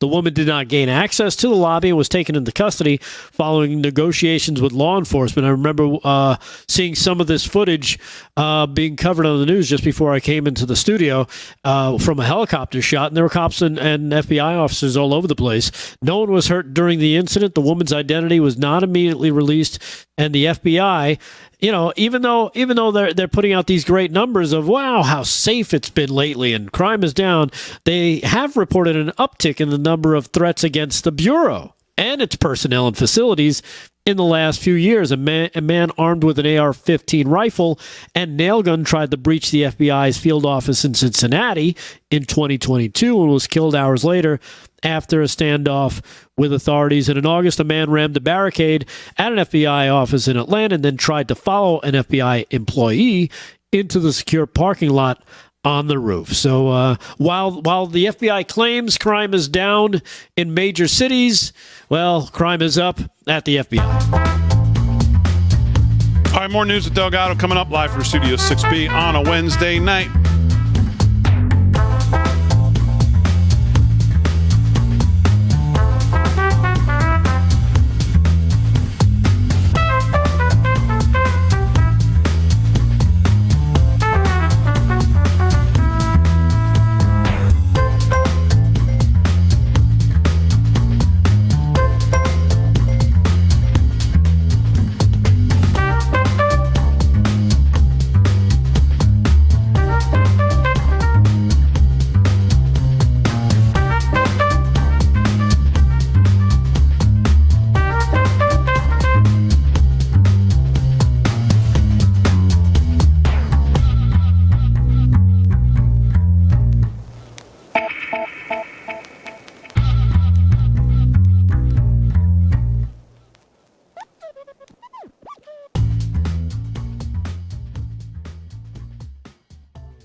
We're in the chat.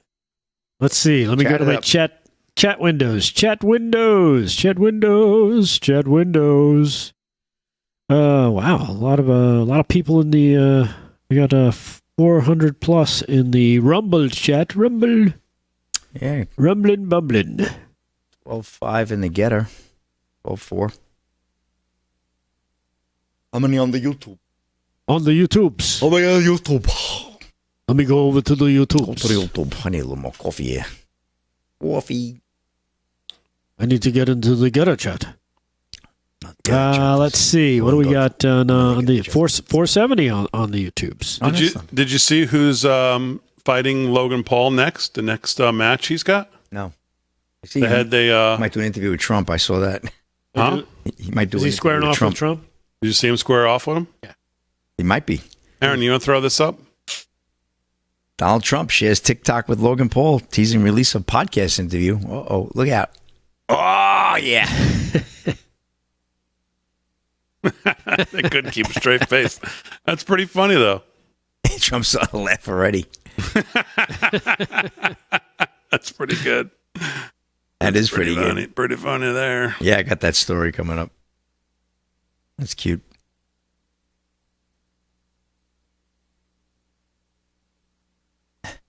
Joe Biden be like, we'll let the surfer in. You know, it's like...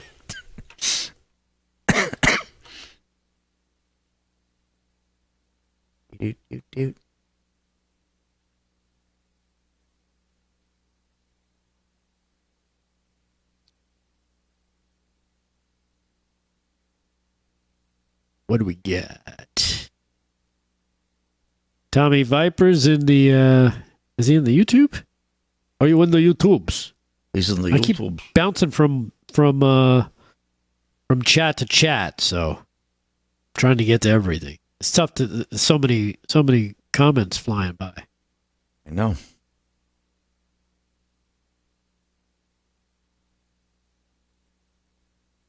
It's all BS, they say. Whoever they are. A crazy congressional baseball game today, though. Oh, there you go. Sixes, baby. 1983. I remember that like it was yesterday.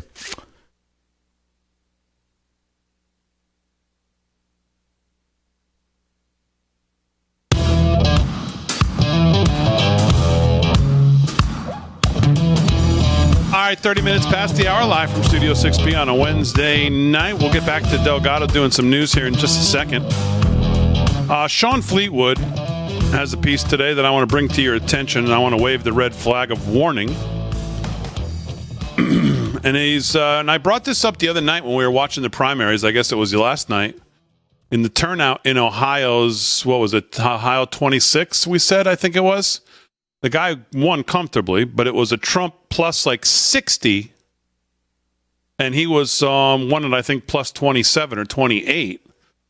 And the big takeaway, I think, from all the primaries Tuesday is that the Republicans have a major voter turnout problem. And that is exactly the title of Sean Fleetwood's piece today. Ignore the polls. Republicans have a major voter turnout problem. The outcome of recent elections should cause all the GOP to pump the brakes on celebrating a Trump victory before any ballots have been cast. If you read nothing but posts from conservative influencers on X, you'd be convinced that Donald Trump's already won the 24 election. The source of this sensationalized optimism comes from public polling data, which shows the former president with leads in key battleground states that he needs to win this November. Some surveys also show blue states like Virginia and Minnesota might be in play. With numbers like these and Biden's approval rating sinking faster than Rachel Levine in a swimming pool, there's no way Trump can lose, or so the conventional thinking goes. While it's certainly possible the polls are accurate, the outcome of recent primary elections should give conservatives reasons to pump the brakes on celebrating before any ballots have been cast. Case in point, a special election in Ohio's 6th congressional district on Tuesday. The matchup between Democrat Michael Kirkpatrick and Republican Michael Ruley wasn't and shouldn't have been a close race. According to the AP, former GOP Representative Bill Johnson, who represented the district until his resignation earlier this year, won his last 4 elections by an average of 30 percentage points. Trump similarly won the district by roughly 30 points in 2020. Now, while Ruley defeated Kirkpatrick in Tuesday's matchup and expanded Republicans' thin House majority in Ohio, the election was much closer than originally predicted.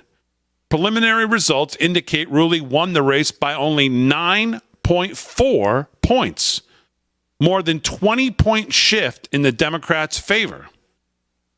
But was this a fluke? After all, voter turnout was seemingly low and will likely be higher during the fall's presidential contest. We all understand that.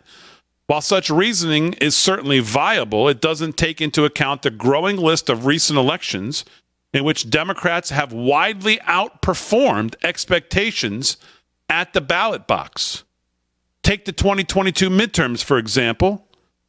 The majority of polls predicting the outcome of the country's biggest gubernatorial and Senate races overestimated Republicans' chances of victory. In Nevada, Real Clear Politics average showed Alden Laxalt beating Catherine Cortez Masto by 3.4 points. She ended up winning the election by 1 point. Similar trends were also seen in Michigan's governor race, in which Whitmer defeated Tudor Dixon by 10 points, despite the RCP averaging projecting her to only win by 1 or 2. The alarming trends continued into 2023. A 538 analysis published in September found that Democrats not only won the majority of special elections between January and September, but that they overperformed their projected margins. Even in the smattering of races that Republicans won, Democrats managed to surpass expectations. Democrats' electoral hot streak was also apparent in off-year elections in November They won Kentucky's gubernatorial race, a Pennsylvania Supreme Court race, passed a ballot amendment that enshrined baby killing into the Ohio Constitution, and took unified control of Virginia's General Assembly. Republicans performed so poorly that they were left to brag about GOP Governor Tate Reeves winning re-election in dark red Mississippi by just 3.2 percentage points. Trump won the state by 17 in the 2020 election. Democrats more recently won a February special election in New York's 3rd Congressional District to fill former GOP's George Santos seat. Democrat Tom Suozzi defeated Mazie Meleza by 7.8 points, more than double the 3-point lead Suozzi was projected to win. Ballots matter more than votes. We need to remember that heading into November. While a long-used tool to predict election outcomes and margins, electoral polling has largely become obsolete because it can't account for the highly sophisticated election machine Democrats have now spent years, and Joe Biden told us about, building. At the same time, Biden is actively weaponizing the federal government taxpayer-funded resources to conduct voter registration drives benefiting Democrats. Biden bucks, Zucker bucks, or whatever you want to call it, is still extremely active. Despite conservatives' hype, election polls are meaningless. The only thing that matters in modern U.S. elections is getting ballots into boxes. Until Republicans learn to chase ballots and compete with the Democrat election machine, they can continue to expect to lose every significant election under the sun. Lee Zeldin was on with John Solomon and Amanda tonight. Here's what he said. That they're behind. We are behind. That's just the way that we need to approach every poll that comes out, whether they say we're up or we're behind or it's tied. Look at a poll as more entertainment than science. In whatever works for you to get into the right headspace, to understand you need to do everything in your power all day, every day, taking nothing for granted to win. And in some of the states, as you pointed out, the polls done based on a methodology, maybe they're not properly factoring in how Republicans in that state aren't yet doing everything they need to be to learn it, to lean into some new election law. So I think it should be easy for all of us to campaign like we're behind, because some of these cases, we probably are. A lot of these polls that we saw were done before the verdict. There'll be new polls that come out now. Quite frankly, current events, with the days and the weeks that are ahead, the polls end up changing. We have to be sharper every day on our message. We have to explain why we have the positions that we do, not just what is wrong with Joe Biden and Democrats, which we should be talking about what's wrong with their policies and why Joe Biden shouldn't have 4 more years, but articulating what we stand for, and in a way that isn't just resonating with longtime Republican voters, but reaching out to longtime Democratic voters. That they're behind. So there you go. Kind of echoing, I don't know if you read this article today, probably not, I would guess, but echoing what what Sean Fleetwood's talking about today. Let's not get the cart before the horse here, in that just everything is, like I've been saying, everything is just going to be a breeze, and we're going to waltz into November with all of these 8-9 point leads in all these swing states so that we can focus on New York and Minnesota. We need to make sure we lock down the places that we absolutely have to win, and make sure the ground game is there, that we have offices there, that things are happening there, that we know what the Democrats are doing, what Mark Elias is doing, and that we're responding to all of this. These are the things that you wake up the next morning and go, geez, well, how did this happen? How did we lose? All the polls said we were up. So I thought that was important to bring to your attention, because I think a lot of people are falling into the, oh, man, look at this. He continues to go down. Trump continues to go up. This is, I mean, we're going to just fly into November here. Right. Do you think that's going to be? That's what they say in sports, though, right? That's why they play the game. Oh, this team is favored by this, and they get their butt kicked. Upsets happen all the time. Exactly. All the time. You got to show up and play the game. Amen. And that's not even taken into consideration as we enter the last 6 months here. Lee knows what they've got up their sleeve for God knows what. Right. Who knows what's coming at us? Yep. Because they will do everything they can to prevent Trump from winning, and that not just ballots, could be anything. So the Republicans have got to get on it. And again, I know all of his people have taken over the RNC. I don't know what anyone's seen out of the RNC that they think that this is in much better hands and that they're much more prepared and they're legally in the places they need to be and doing the things they need to do and challenging what they need to challenge. If you're seeing it, please send it my way because I am not seeing it. I am not seeing it. I don't know if anyone else is, but I'm not seeing it. So, all right, let's do some more news with Rick Delgado. News is brought to you by 7 Cells. What else is going on? All right. Well, if you were up in Boston like you were over the weekend, it's a good thing you stayed away from the airport because more than 100 migrants, some say up to 200, have been sleeping on the floors of Boston's Logan International Airport. Have you seen some of these pictures there, Dave? No, but I know the mayor. I've heard the mayor speak, so nothing surprises me. Yeah. As more continue to stream in and use the facility, they're basically using Boston's Logan International Airport as a homeless shelter. Police source confirmed to Fox News that hundreds of people pictured lining the floors of Boston's main air hub with makeshift beds and air mattresses, or migrants have been using the facility as a shelter. The number of migrants being housed at the airport has increased in recent weeks, and according to a report from the New York Post, increasing from only a few dozen who were at the facility just a few months ago to now over a few hundred. So crazy stuff coming out of Boston. I don't know if you've seen some of these numbers or seen some of these pictures. If you go online, you can find some of the video and some of the pictures. It's just, you know, when they show those pictures of L.A., you're driving down the street and all the homeless camps, that's what it looks like, but inside Boston's Logan Airport. Yep, I'm not surprised. It's insane. And let's see, is this? This. I got enough time for this.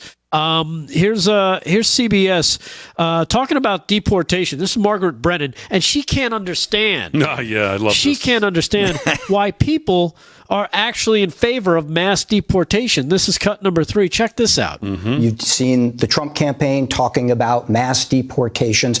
We tested that in a general way in principle. Would you support a new government program that would deport all people living in the U.S. illegally?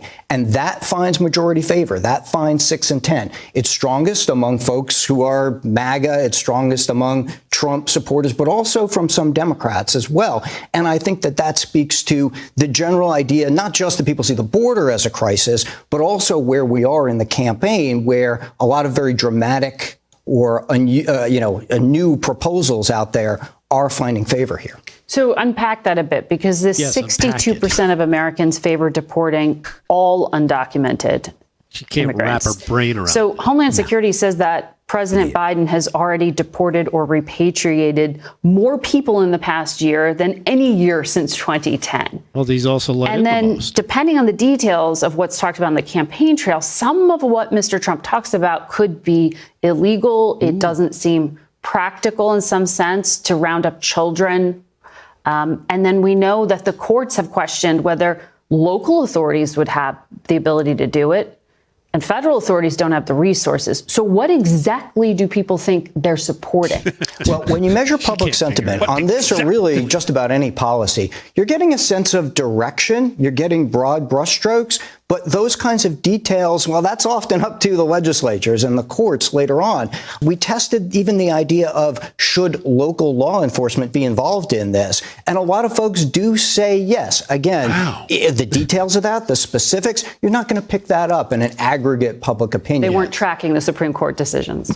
Undoubtedly not. Of course not, Damon. They're not tracking Supreme Court decisions, not when it comes to deportation. We are so smart on this set. People can't even think on our level. Whew.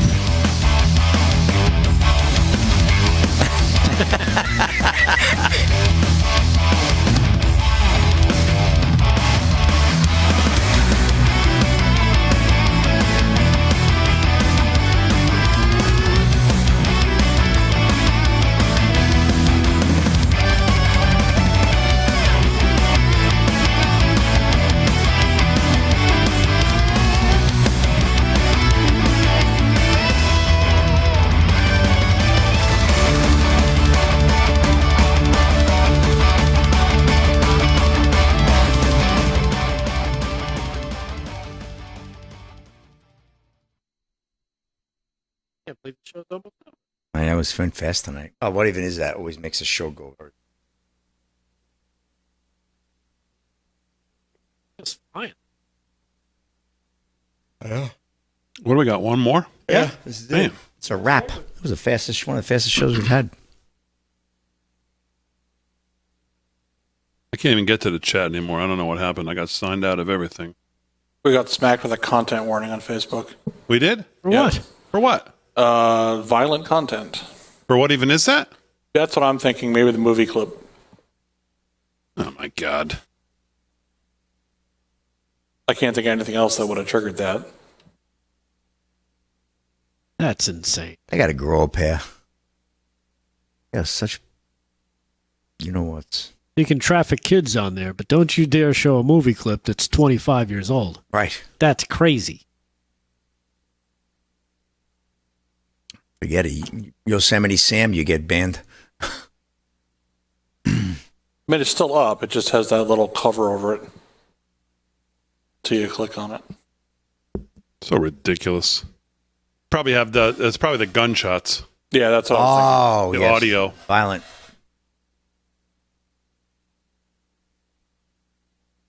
Now, which gunshots was it? Was it from the clip you showed of the which one? running out of bullets? One with Cheech and Chong. It could have been the Antonio Banderas clip or the what do you call it? The dictator clip. Where he was running, shooting everybody in the race. I forgot we doubled up. That's pretty funny. Double barrel. I mean, you're the one who picked all this violent content, Delgado. Yeah, well, Delgado's in a violent I love mood. violence. You And should you know do. which one it You know was. I'm all about tearing it up with the old Second It Amendment. was a good baseball game Do for it. you in D.C. You should have been there for I know, that, I firing should've away. Oof, let me at it. Batter up. I got a slugger for you. Come here. Blind Faith 6X. George Santos hacked David Zier's Facebook and Instagram. Oh, my God. I hope he's not watching. Let's not get started there. Please, let's not. Oh, my goodness. It was nice of him to give him a certificate yesterday. Yes, he got a nice certificate. He's a certified minor or something now. Whatever he is.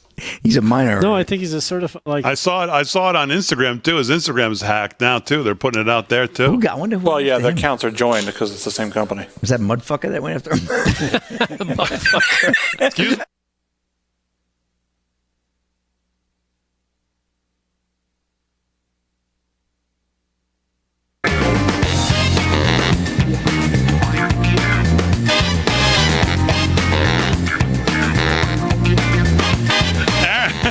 Aaron, stop laughing in my ear.